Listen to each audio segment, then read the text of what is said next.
आज तक वो रकम नहीं बनी। मैं साफ तौर पे कहना चाहता हूं, आज तक वो रकम नहीं बनी और वो शख्स पैदा नहीं हुआ जो राघव चड्ढा को, आम आदमी पार्टी को या अरविंद केजरीवाल को खरीद ले। हे राघव, गांडी उठा और जो माड़ की उगाई की थी वो बता, जो किसके लिए उगाई की थी।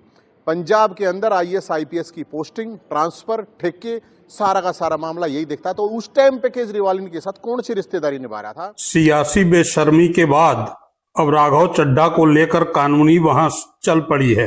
राघव चड्ढा का मानना है कि वह कानूनी रूप से दल बदल के योग्य हैं, क्योंकि दल बदल के लिए 2/3 सांसद उनके साथ हैं। बाबा साहब अम्बेडकर द्वारा बनाया गया संविधान ये ताकत देता है, ये प्रावधान देता है चुने हुए सांसदों को कि यदि उन्हें ऐसा महसूस हो कि उनकी पार्टी करप्ट और कॉम्प्रोमाइज्ड हाथों में चली गई है या पार्टी गलत रास्ते पर जा रही है, तो वे अपनी पार्टी को त्याग सकते हैं, अधिकांश सांसद अगर चाहें, और उसके लिए 2/3 या 2/3 से ज्यादा की लिमिट तय करी गई। इस केस में 1 नहीं, 2 नहीं, 3 नहीं, 4 नहीं, 5 नहीं, 6 नहीं, 7 सांसद मिलकर आम आदमी पार्टी को त्याग रहे हैं, छोड़ रहे हैं, क्योंकि वे मानते हैं कि आम आदमी पार्टी करप्ट और कॉम्प्रोमाइज्ड हाथों में जा चुकी है।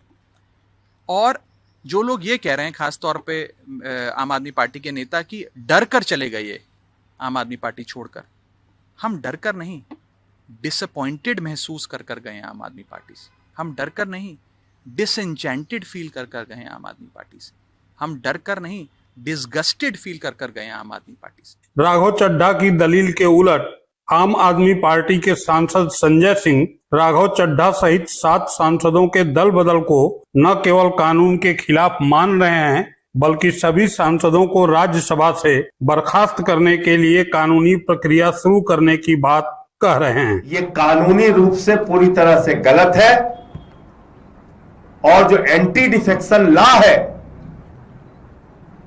जो साफ तौर पे कहता है किसी भी प्रकार का स्प्लिट, ब्रेक अवे फैक्शन, किसी भी प्रकार की टूट असेंबली और राज्यसभा लोकसभा में नहीं हो सकती, उसको कोई वैधानिक मान्यता नहीं है। और यह शिवसेना के केस में भी साफ तौर पे सामने आ चुका है।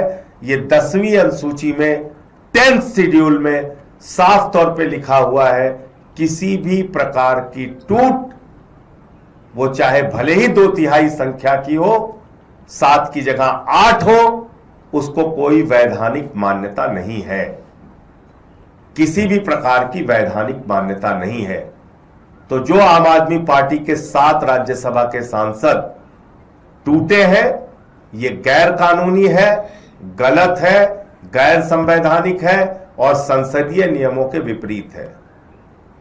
इसलिए मैं आज चेयरमैन राज्यसभा को, उपराष्ट्रपति महोदय को इन सारे नियमों का हवाला देते हुए पत्र दूंगा कि इन 7 सदस्यों की, इन 7 राज्यसभा के सांसदों की सदस्यता पूरी तरीके से समाप्त की जाए, जिसमें से तो 3 लोग साफ तौर पे कल बीजेपी के दफ्तर में भी गए थे, राघव चड्ढा, संदीप पाठक और अशोक मित्तल, वो साफ तौर पे बीजेपी के दफ्तर में गए थे, जिनकी विजुअल और वीडियो सारी कुछ आपके पास है, फोटो वगैरह। और बाकी जो 4 लोगों को लेके दावा किया जा रहा है, उन सब के खिलाफ उनकी सदस्यता को समाप्त करने के लिए आज मैं राज्यसभा के चेयरमैन साहब को, उपराष्ट्रपति महोदय को पत्र दूंगा। मैं इन दोनों नेताओं की दलील से सहमत नहीं हूं। आपका सवाल होगा क्यों? क्योंकि दल बदल कानून तो तब पक्ष और विपक्ष पर काम करेगा जब मामला दल बदल का होगा। यह मामला दल बदल का नहीं, धर पकड़ का है। यह धर पकड़ अचानक नहीं हुई, लंबे समय से चली आ रही है। तब से, जब से दिल्ली लीकर कांड को लेकर आम आदमी पार्टी के नेताओं की धरपकड़ शुरू हुई, तब राघव चड्ढा विदेश में थे और आम आदमी पार्टी पर हो रही बीजेपी सरकार की जबरदस्ती पर मुंह खोलने को भी तैयार नहीं थे। न कोई बयान और न ही सोशल साइट पर कोई पोस्ट। तब भी जबकि मीडिया में यह खबर चल रही थी कि शराब मामले में ईडी की चार्जशीट में राघव चड्ढा का नाम है, बावजूद इसके राघव चड्ढा से कोई पूछताछ तक नहीं हुई। क्या तभी राघव चड्ढा ने ईडी से डरकर बीजेपी से कॉम्प्रोमाइज कर लिया जो आज दिख रहा है? इतना ही नहीं, पंजाब में आपकी सरकार बनने पर राघव चड्ढा पर ट्रांसफर पोस्टिंग के नाम पर न केवल उगाही का आरोप लगा, बल्कि उगाही का धन सिंगापुर के बजाय इंग्लैंड पहुंचाने की बात भी सामने आई। ये मैं नहीं कह रहा हूं, आपके पूर्व नेता नवीन जय हिंद कह रहे हैं, सुनिए। ये राघव चड्ढा जो हैं ये केजरीवाल के मालदार और राजदार हैं, और असली जो झगड़ा है जो पंजाब और दिल्ली से जो उगाही की गई थी उसकी लड़ाई है। जो माल उगाही करके सिंगापुर पहुंचना था वो इसको इंग्लैंड लेके चला गया था, और इस दौरान इसको दिल्ली में मुर्गा बना के पीटा गया था, और उसके बाद इसको चंडीगढ़ में जो गुप्त कोठी है वहां पे पीटा गया था। तो ये पूरा का पूरा जो मामला है ये पैसे का है और भ्रष्टाचार का है, और कुछ मामला नहीं है। तो मैं ये कहूँगा जो आज उसने कल वीडियो डाली थी कि मैं दरिया हूँ सैलाब आएगा, तो सैलाब ये रोया था बेचारा, इसकी आंख पे चोट लगी थी जब इंग्लैंड में जाकर इसने ट्रीटमेंट करा था। इंडिया में तो इसकी आंख पे इतनी चोट लगी थी कि ट्रीटमेंट भी नहीं था, इसकी दोनों आंखें नीली हो गई थी। और ये पूरा का पूरा आज जो वीडियो आया है उसमें वो बता रहा है कि भाई मैं घायल हूं इसलिए घातक हूं। तो घातक फिल्म से वो मैसेज देना चाह रहा था कि केजरीवाल कातिया है और वो काशीनाथ है। तो इसलिए मैं कहूंगा, हे राघव गांडी उठा और जो माल की उगाही की थी वो बता, जो किसके लिए उगाही की थी। पंजाब के अंदर IAS IPS की पोस्टिंग, ट्रांसफर, ठेके, सारा का सारा मामला यही दिखता। तो उस टाइम पे केजरीवाल इनके साथ कौन सी रिश्तेदारी निभा रहा था, कौन सी रिश्तेदारी बना रहा था।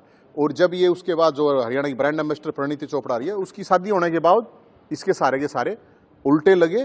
तो इसलिए मैं कहूँ लोगों को बताना चाहिए इनको, और इनका नार्को टेस्ट करवा लो, दोनों का पता चल जाएगा, सच्चाई यही है। और दूसरी चीजों को मिसगाइड करके गुमराह लोगों को किया जा रहा है, असली लड़ाई ये है। अब इसके बाद भी अगर राघव चड्ढा कहते हैं कि वह जन नेता हैं और क्रांति के लिए आम आदमी पार्टी छोड़ रहे हैं, तो फिर बीजेपी में क्यों जा रहे हैं? अपनी पार्टी बना लीजिए, जन समर्थन का भी पता चल जाएगा और क्रांति का भी। राघव चड्ढा के साथ ये जो अशोक मित्तल दिख रहे हैं, इनके बारे में तो आप जानते ही होंगे। 10 दिन पहले ही ईडी इनके कई ठिकानों पर पहुंची थी और अब ये बीजेपी का लड्डू खा रहे हैं। ये जो तथ्य और कथ्य सामने आए हैं, इसी आधार पर मैं कह रहा हूं कि ये दल बदल नहीं धरपकड़ है, और इसके खिलाफ आम आदमी पार्टी जाएगी तो जाएगी कहां? राज्यसभा के सभापति के पास। राज्यसभा सभापति आम आदमी पार्टी के लिए तो बने नहीं हैं जो राहत दे देंगे। रही बात राघव चड्ढा एंड कंपनी की, तो अब उन्हें उतना ही बोलना है जितना मोदी और शाह बोलने की इजाजत देंगे। क्रांति तो भूल ही जाइए। याद रखिए, आप दल बदल से बीजेपी में नहीं आए हैं जो बाबा साहेब के संविधान की दुहाई दे रहे हैं। आप धरपकड़ से आए हैं और अब यही आपका भविष्य है।